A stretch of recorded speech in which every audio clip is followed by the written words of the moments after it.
recording. We will be going live in 5, 4, 3, 2, 1. We're live. Good morning, Owasso. This is Chad with Owasso Live, and this is the Morning Loop. My brother Corey is still out on vacation for the rest of this week, so it's just still me by myself again. So, again, if I have any hiccups or hangups, it's because I'm all alone and working and operating everything by myself. So I'll apologize in advance for that. But let's get to the weather and the news that's going on. First, I said traffic is starting to flow pretty steady right now. It was standstill just a moments ago. I swear, it's literally between 7 and 8 o'clock that it's just stopped and dead still right there on 169. I guess it has to do with dropping kids off at school. At least I'm assuming anyway, but it's moving decently fast right now, but it's still pretty crowded out there. I mean, it's still slowing down over here by the Y. Everyone's still like slowing down and hitting their brakes over here. But that's just really about it. Traffic is looking really good. They're decent right now, but I would still recommend trying to go 75 at this point because it's still pretty crowded. Now, as for our weather, let me pull that up real quick and I'll throw it on the screen real quick. I said news. Let's pull up news channel 6. Channel 6, weather.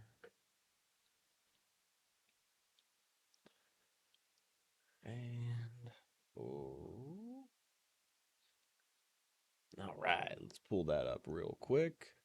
And there it is. Pull that right over here and we'll have a look at it. Yep. Today, again, we have a high of 79 degrees today, low of 56. Slight chances of rain, only a 10% chance, but there's not some clouds in the distance, but nothing really in the sky right now. It's looking really nice out there. So I bet we're going to have a good day. Possible chance of rain tomorrow, but it'll be up in the 80s again with the low of 62, so it'll be even warmer tomorrow. Friday is where we're starting to get that cold weather coming back in, more high 60s, low 40s, and then that's kind of going to be how the weekend goes. And then Monday, we're going to be down even lower on 55-degree high and 33 degrees for the low. But that's about it for this week, weather-wise. Let's get to... We've already done traffic. We'll get to our local events then. So, I will go ahead and do our chamber side first, and I've got that pulled up right here. And chamber, we have got, if we can see this little calendar right here, today we've got business over breakfast and popcorn and perks for the Owasso chamber side. So let's see, I'm pretty sure that's at the Hometown Insurance. Yep. Hometown Insurance, and that's 118th South Main Street in Owasso. So if you're a member, you get in for free, but if non-member, $10 to get in. So if you go check that out, if you want to meet some other local businesses and network and just try to get your way into the chamber, if you want to try to become a member of the chamber. Then Popcorn and Perks will be at the chamber building, which I will get that up real quick, which is 315 South Cedar Street in Owasso, and that'll be from 4 to 5. And we did see the breakfast was like at 8 to 9, so breakfast is literally started right now. So if you want to head over there, better start heading there now, or you're going to miss business over breakfast. Then on the 14th, we've got ribbon cutting for Code Wiz Owasso, and then Dr. Kathy book signing, which I still have not seen where this is exactly. I pulled up the page again, and there's still really no information other than 3 p.m. to 7 p.m. So I don't know if that's just at the chamber building or if they've got that set up somewhere else. There's no location as of yet, but I don't really know much about it. And then on the 15th, we'll have dignitaries and donuts, and that will be at the City Hall in Owasso, and that's 200 South Main Street in Owasso. And that'll be from 9 to 10. And that's really it on the chamber for this week. And I'll pull back up Owassoisms, which I'm pretty sure they don't have anything besides the community fundraiser still. And that is the case. It's just the community hot dog fundraiser event. And I'll pull that up real quick. And that is for OCR, or Owasso Community Resources. And that is on the 16th from 10 a.m. to 2 p.m. And that's really all there is, just a $1 cost. And, since it's a fundraiser, if you want to donate more, please feel free because it's for a good cause. All right. Now to get on to sports, Owasso athletics. Let's see what's coming up on then. Again, our boys did win the championship, the state championship for the Owasso. It's first, or the district anyway, and that's the first time we've done that in a long time. It might be the first time ever. But let's get down here and see sporting events. What sports are coming up this week? Schedules. Show me the schedules. There we go. All right.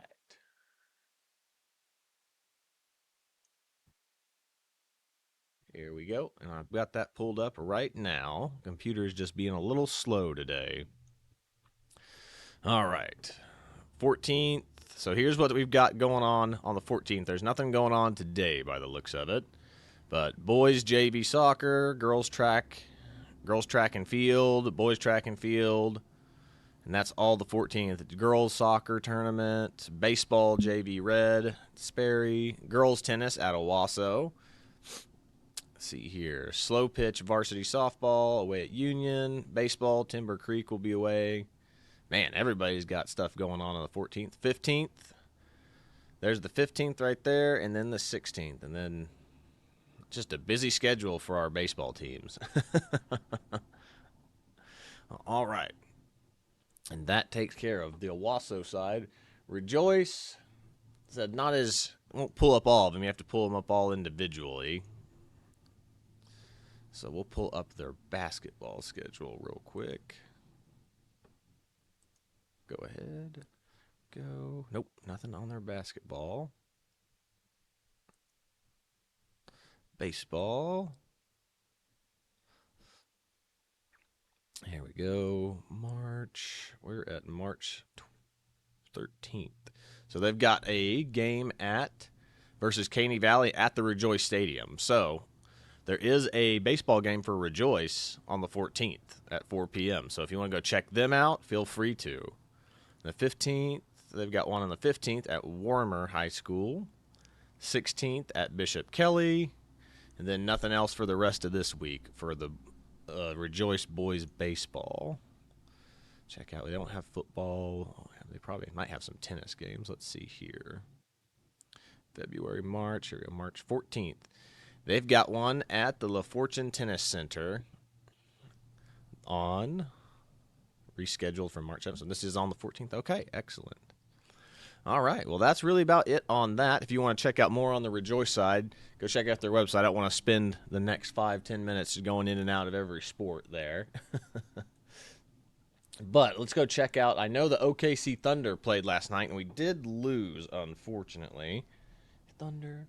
Yeah, it was 111 to 121, and we were versing the Pacers, the Indiana Pacers, and we are still the top of the Thunder are still the top of our conference, or the Western Conference. So we're looking good there, but we're right. The Nuggets are right behind us. We're pretty much tied or neck and neck with them right now.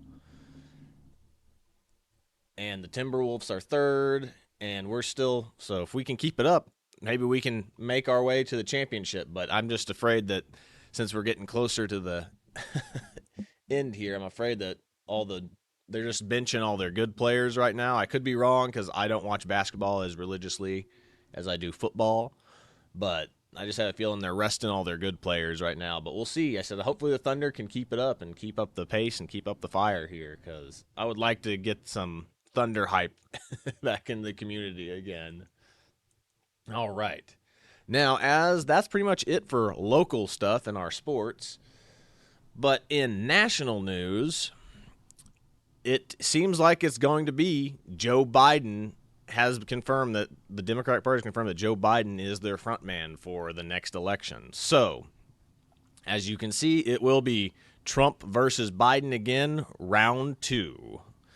So we'll see how that goes. As of right now, Trump's looking way better in the polls. With the way the economy's going, the economy is usually the biggest deciding factor in an election. And with the way that the economy's been going right now, I would definitely say Trump's economy was way better than Biden's currently is at the moment. So if we're going to go on a purely economical basis, I would say Biden is not looking too hot. But we'll see. But getting on to more to that is the Robert Hur hearing was happening, which he was the one that was investigating Biden over the documents that they're all discovered in his garage. And he determined from his that he did, in fact, take classified documents, but he determined in his determination Biden is not mentally sound enough to have known what he was doing to convict. So it's a little weird situation that we have here, considering that he confirms, yes, he did take these documents knowingly and for his own personal gain, because it was for his ghostwriter to write his books for a legacy for himself. So he was going to purely profit off of these things. He even told the ghostwriter, Biden even told the ghostwriter, yeah, some of these documents are classified. So, and the ghostwriter struck that from the interview. So I don't understand how he's confirmed, yes, he's did these things, and this has happened back in back in during his VP days, and he's determined that he's mentally incompetent enough now. So if you do something when you are mentally competent, but you're not mentally competent now, you don't get charged for it, doesn't make a lot of sense to me. But if there aren't double standards, I guess there'd be no standards, especially when it comes to government. But the Democrats were also weirdly defending, kind of semi-defending Donald Trump when it came to the hearing. Because at one point, one Democratic official that was up there, I forget her name, but in the hearing, they're like, yeah, he couldn't remember when Biden couldn't remember when his son died. He couldn't remember a bunch of things. He was just having trouble recalling certain things. So one of the Democratic people pulled up a video of Donald Trump being interviewed. When did you get married to your wife? When was the marriage with this wife? And all this. He goes, oh, I couldn't tell you the exact dates. I can't remember the exact dates. And it's hard. It is. I will agree. It's hard to remember exact dates on everything. But so now they were kind of weirdly making a defense of Trump. So if this guy's ruling is that Biden is not competent enough for not remembering certain things when it comes to his memory for his son, that he's not competent and he can't be charged, then this Democratic politician pulls up a video of Trump having trouble remembering his when he was married to one of his wives or whatever. Aren't you kind of making the same argument? Oh, so you're saying that Trump is also senile and therefore can't be charged. So you're trying to literally take away all these hearings that you're doing against Donald Trump. It doesn't make a lick of sense. But again, if there weren't double standards, there'd be no standards, especially when it comes to politics. It's just so weird that they're indirectly defending Biden, but at the same time defending Trump or trying to get Trump's charges taken away. It's very odd. I don't understand it.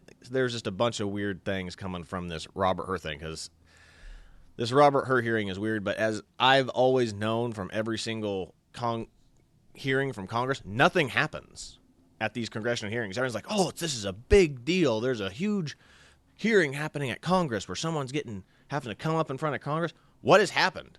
Has anybody ever really gone to jail from a hearing at Congress? As far as I'm concerned, I haven't heard of any. It's like literally it's a slap on the wrist. That's all it is. All these congressional hearings are just slap on the wrist and finger wagging moments for these politicians for their campaign videos in the future. Here's what I did. Look, I was up there and I was confronting this person about these things. Did you do anything? Were they fined? Were they put in jail? No. They were not. It makes absolutely zero sense. These hearings are literally just for show. Maybe when somebody actually gets arrested or goes to prison or gets a huge, $1 million to $100 million fine, maybe I'll start thinking, wow, these congressional hearings really mean something. But as for this, it's literally just a political showboat for certain politicians. And it's really annoying. It's just really annoying, the fact that that's all it is. Because they make it seem like it's a way bigger deal. Like something super big is going to come of this. And nothing does. It's the next day, it's out of the news cycle. Nobody cares anymore. Maybe that's just me, though. Maybe I'm missing something here, but Thomas Sowell is one of my favorite economists that I still follow. And that's what he said. He goes, I testified before Congress one time, like one or two times in his life. And he's like, oh man, I thought it was, when I first did it, my first time there, I was like, this is going to be awesome. I'm making a difference. And then he was like, nothing happened. Nothing came from my testimony. They didn't do anything. So these grandiose things where we're thinking, oh, there's going to be a big, significant policy change that comes from this. No. Next day rolls around, everybody's forgotten what's happened. We just move on with our lives. And that's pretty much it. And that's really all I've got is the exciting news of it's Trump v. Biden again and this weird Robert Hur hearing. And that's really the two things that have been kind of blowing up the news media lately, at least nationally for the United States. Globally, I'll get more into this, the Haitian barbecue guy, the gang leader that's kind of taking over Haiti right now. I'm going to research more into this, and I'll probably make that my Friday show just to make it more interesting and more fun, because there's really nothing goes on in U.S. politics usually on Friday because it's the weekend, and the weekend's when they're all trying to relax and call it a day. But I'll look more into that for everybody because, yeah, Haiti is looking pretty crazy right now. It seems like they're basically pretty much in like a civil war situation at this point. But I'm going to research more into that, and we'll get into that on Friday. If not, I might do it Thursday, depending on if something different changes or something crazy absolutely happens. But that is pretty much all I have for you all today. This is Chad with Owasso Live. This was The Morning Loop. Be sure to like, share, and subscribe, and follow us on our Facebook page. It really helps us out. We appreciate you guys. Everyone, have a wonderful and blessed day.